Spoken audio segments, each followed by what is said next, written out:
Mais le tous les 25 salon na habité remis à louer par madame Caroline. Oui.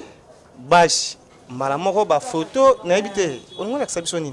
Nangina l'axabino que nazana ba fan o bazela rapé meilleur nanga. Moni makambo pe to banda betango kara mais to négligea ka nyonso te.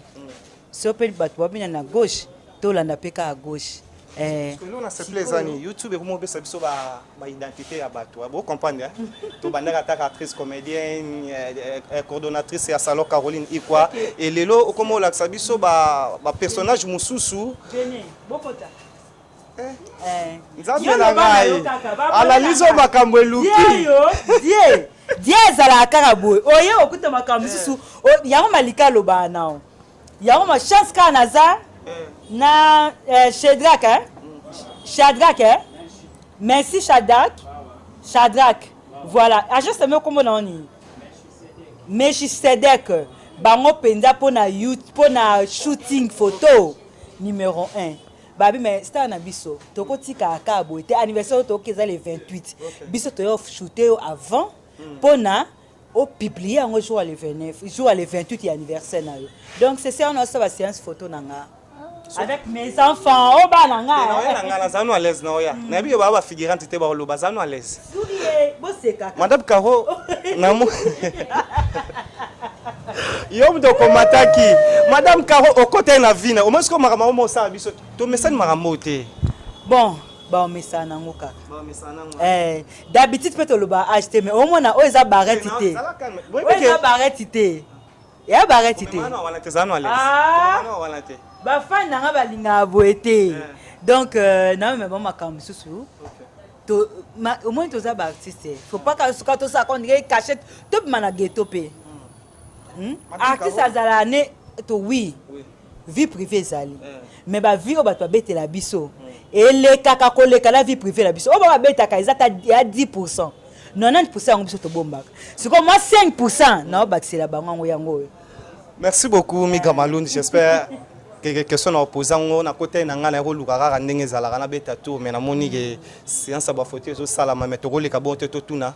Madame Caroline ça nga bien comment na yo famille mobimbeye pour ba accompagner yo na ba photo na yo o lelo to mona le 28 to zo chance au mona avant na yebité idée oyo ya ozwa bana o bana ko tia bango na télévision o lelo ba collègue na o mususu bana na bango bazalaka pas même autorisé et aux niveau média ni ne sali o bana l'acception ba cassette oyo artiste na vie privée te yango ngoma na l'acception ndenge to lobaka ou bien ngo mettre en pratique te ba ki ko edenga na ba science photo na ba bananga ba fait partie na histoire nanga vous comprendre d'un anniversaire oyo na linga ki mo ba participer na ba photo siko yo pe oye moi na interdit yo ezate parce que bazaba na artiste bazaba na artiste donc na saluer là nous dit na mavinga oya pesa penya océane mission mobimba moi la présidente à salaka pardon ma présidente deni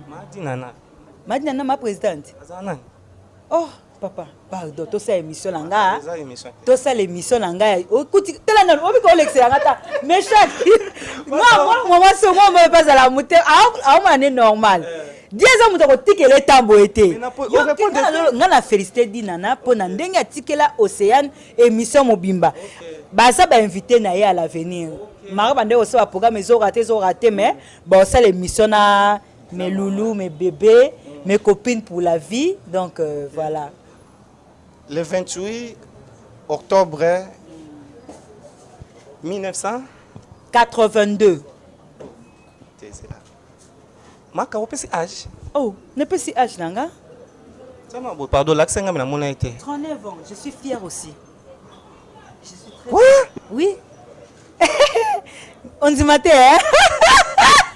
Combien? 39 ans d'âge, Caroline est fière. De l'année prochaine, au père n'a pas anniversaire nanga tour non fait à 5 fois. Parce que non peut ça chiffre 3 bail, non côté chiffre 4. Oui, ça la makamba minene. Donc l'année prochaine, ma papa nanga me chèque toke kanga ma photo wapi. Attends, na mabanga ce qui peut wapi ce que pour 40 ans. Donc maki 39 ans nanga il faut na fêter yango vraiment parce que eza âge on a na kota na âge musupa na bi kenzamba comme ça na ba 90 100 ans pourquoi pas ezaka facilité bino ba msusu ezala na télévision nga bopesa biso ka âge o bobotama et date mais âge na bino bopesa te mais yo olobaki okokisi 39 ans et olobi yango na télévision na bi ke déjà bana déjà na pesi su mbote vraiment ya kozala koloba âge nanga mingi batatonaka nayebi ke minga maluzi aza na âge na ye o nga nazala nango nayebi ke babone nanga pe ata na bi nanga na monoko nanga 39 ans bato so bakake eza base eza lukuta bandeko nazoloba ya solo nakokisi 39 ans oui 39 ans nakokisa le 28 octobre je suis né le 28 octobre 1982 mon âge c'est ça mais bamona ka on dirait Caro à cause ka po embrouiller biso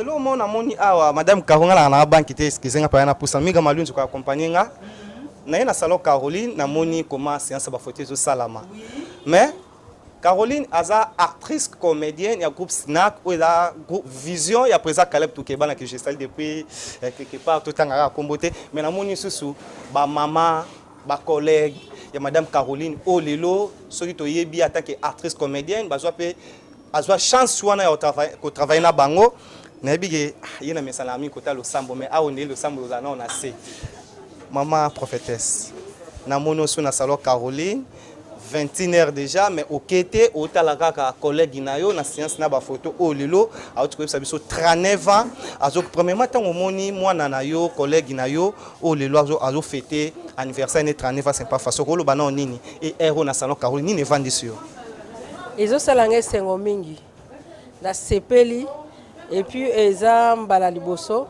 batendre nga micro pona ko fêter anniversaire na mesana ko mona bilo na ba micro na matanga lelo olobi na mesana ko mona bilo na ba micro na matanga nde bolanda biso soki artiste akufi siko j'ai changé il faut tout tika biloko wana ya kaka muto akufi nde bokomo ya bosala ba interview tout ça aimons nous vivants c'est pourquoi je suis venu assister ma sœur. Merci beaucoup biso le kapamba te awa pe nazo invitation madame Caroline te na yende kotala mutu na salon Caroline akuta ine loko boko na biso vraiment te so bosala appel presse ezalaka na pona bino to yaka matanga po matanga bakangela ngo mutu te ne bokangi makambo biso to ekokuta